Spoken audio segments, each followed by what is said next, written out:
Hi everyone, welcome back to another vlog. Good morning. Good morning from Sweet Home. তো আমরা আজ ছিলাম আমাদের বাড়িতে আর বাড়ি থেকে সারাদিনটা কিভাবে কাটালাম সেটাই শেয়ার করব আজকের ব্লগে।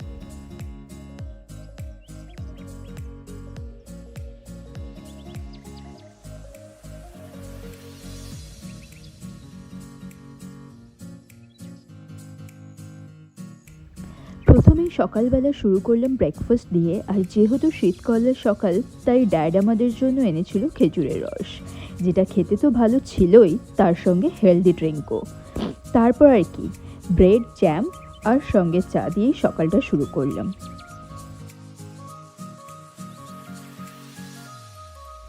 তারপর আমরা ভাবলাম ড্যাডের বাগানে ঘুরতে যাব।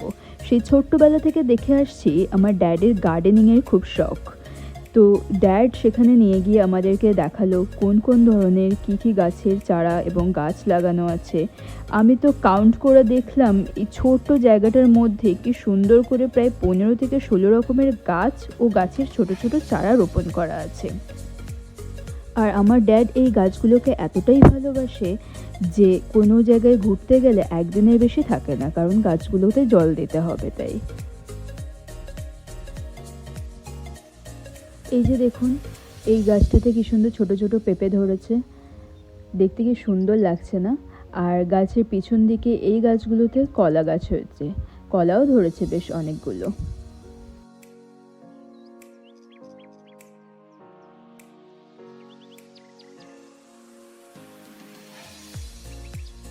তারপর আমি গাছ দেখা শেষ করে বাড়িতে এসে মাকে বিরিয়ানি বানাতে হেল্প করছিলাম।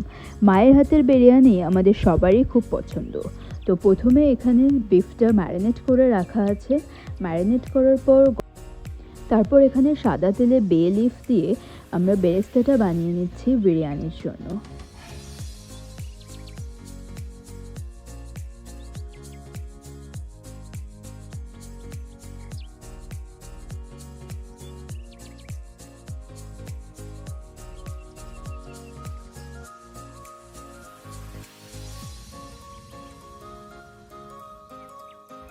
দেন এখানে বিরিয়ানির বিফের প্রিপারেশন চলছে। আর বিরিয়ানির বিফ করার সময় সাদা তেলেই করতে হয়, আর সঙ্গে একটু বিরিয়ানির মশলা দিতে হয়।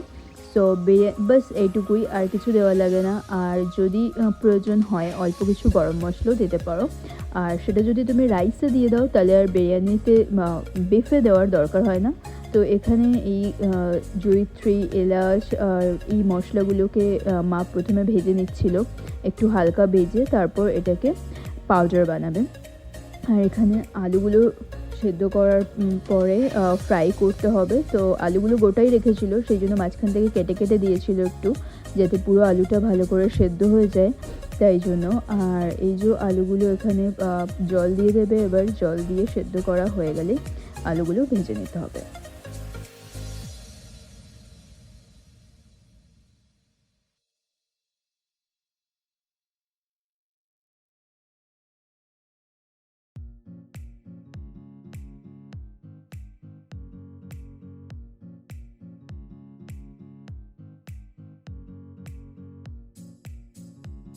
আর বিরিয়ানির সঙ্গে ছিল আমাদের সবার ফেভারিট চিকেন চাপ। তো এই যে এখানে চিকেন চাপের প্রিপারেশনটাও হচ্ছে, এটা ম্যারিনেট করে এইভাবেই রান্না করছিল। তো এই চিকেন চাপের প্রিপারেশনটা আমি অন্য একটা ভিডিওতে শর্টসে আপলোড করেছি, চাইলে ওখান থেকে দেখে নিতে পারো। তো এখানে আর বেশি ক্লিপ রাখিনি আমি, কারণ ভিডিওটা অনেক লেন্দি হয়ে যেত তাহলে। তো এখানে লাস্টে বেরেস্তা দিয়ে গার্নিশ করে নিতে হবে চিকেন চাপটা।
তারপর বিকেলবেলা সূর্যি মামা অস্ত যায় তখন আমরা কাজিনসরা সবাই মিলে বেরিয়ে পড়েছিলাম ঘুরতে, আমাদের ছোট্ট গ্রামের আশপাশটা ঘুরে দেখতে।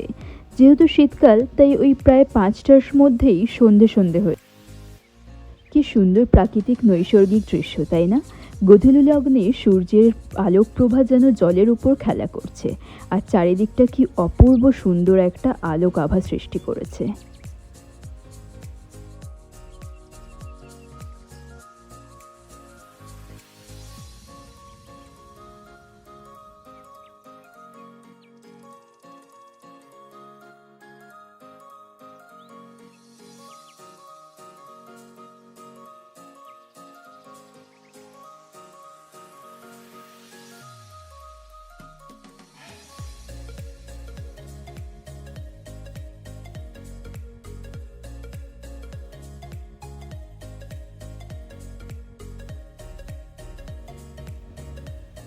যাই হোক, তারপর আমরা ওখান থেকে বেরিয়ে চলে গিয়েছিলাম ফুচকা খেতে।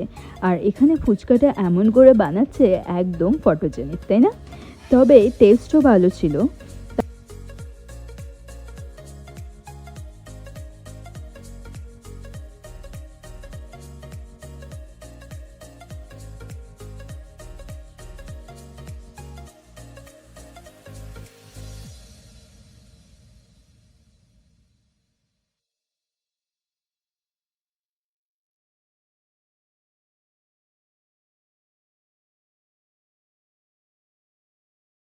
তারপর আমরা বাড়ি গিয়ে একটু স্ন্যাক্স করলাম। না এইটুকু ছিল না, মা গরম গরম ভেজে আমাদের জন্য বারবার করে পাঠাচ্ছিল। তারপর আমরা ডিসাইড করলাম মুভি দেখার জন্য। তো আমরা নেটফ্লিক্সে আমারন মুভিটা দেখেছিলাম। আইএমডিবিতে মুভিটার রেটিং ছিল 8.4। Are the movie is based on a real story, তো তোমরাও মুভিটা দেখতে পারো। তো আজকের ভিডিওটা এখানেই শেষ করছি। See you in the next blog. Till then stay safe, take care, and if you are liking my daily vlogs, so don't forget to subscribe my YouTube channel. Tata.